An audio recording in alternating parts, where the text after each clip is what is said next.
Hello everyone, it's Mary. Welcome back to the channel and for our final installment of the Scrappin' for Less Flavor of the Month October release mini-series. This card project today is actually going to give us 4 cards, thankfully, as I need a gazillion for my holiday season. So I am going to cut them all down with a Lawn Fawn stitched rectangle die because I like the size as we are going to mat it on some layering paper.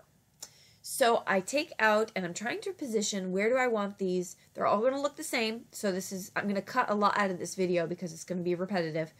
But I am going to use my anti-static powder tool on my paper, and then I'm going to use some Versamark and I am going to ink those up really well, stamping them out, and then I'm going to pour different kinds of embossing powder over my projects. So I have glitter red, I have silver, I have gold. You'll see me as I go through. But here Adia wanted to come over and she wanted to pour it on. She always wants to do the riskiest, most messiest part of the projects, as any 9-year-old would want to do. But I let her. I don't think I was mentally prepared at that moment for her to help, but I got through it. She did great. So then I'm going to heat set that. Now, I should tell you that I repeated this process 3 times, sometimes 4, for each of these because I wanted to cover that pattern paper completely. And I thought the best way to do that was to get this layered look. Also, I like the way that the embossing kind of pops off the page. When you do it multiple times, it almost starts to look like its own embellishment. So that is what I'm doing here. I will do that again 3 to 4 times per card. I'm only going to show you various pieces of this. I will more talk you through it than actually show you every bit by bit because you would probably start head nodding on me, falling asleep.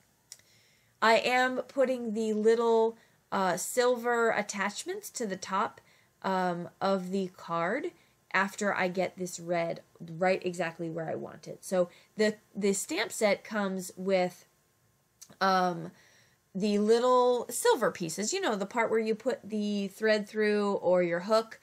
So that comes with a separate piece of that, which is awesome. So here I pulled out some VersaFine Clair Sapphire ink, I believe this is what it's called. Listen, VersaFine Clair pigment ink is amazing. I am really impressed with this ink. It is pigment, so there's a lot of properties that you can do with it. I haven't even begun to scratch the surface of what I want to do with this ink. Right now, all I'm doing is stamping and putting heat embossing or embossing powder over it, which of course, it works beautifully. And I am using some glitter embossing powder because I really want to keep the image blue. I did this on purpose because I wanted to try and see what that pigment ink was all about, and I really like it. So here you can see me. I've already stamped and embossed this gold embossing 3 times, and now I'm going in and I'm doing the little silver bits on the very top.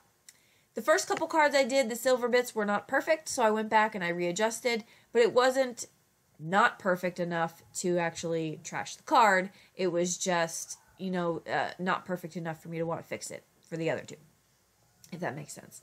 So I'm going to go in here and I'm going to draw 2 lines to make my ornaments look like they're hanging. And so I get those lines out, and here we have. Now I did put something heavy on all 4 of these because they were quite warped, and so you could see there that I was showing you it was pretty flat. I'm going to go back in with some VersaFine Clair Nocturne ink, which is black pigment ink, and really making its way up to the top of my favorites for embossing. It gets a really crisp, beautiful image. I haven't had the pleasure of smudging it yet, so I'm sure that is in my near future.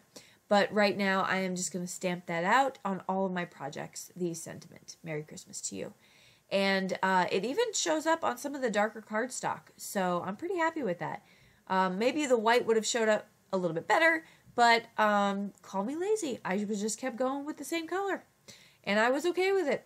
So once I get those all stamped out, my final part of this is I'm going to lay these on a bunch of glitter cardstock. Now this is glitter cardstock I've had in my stash. I recently did an inventory of all my pattern papers and my specialty papers, and I realized that I have an egregious amount, and so I'm going to start using it. So here you have the 4 finished cards. Very easy to do. Not so much quick, but very easy. Here are some still shots. I hope you all had so much fun with me as I did this mini-series for Scrappin' for Less. It was wonderful being a guest designer. Thank you so, so much for the invite, Scrappin' for Less. And check out all of these amazing collections and their amazing ingredients over at the website linked below.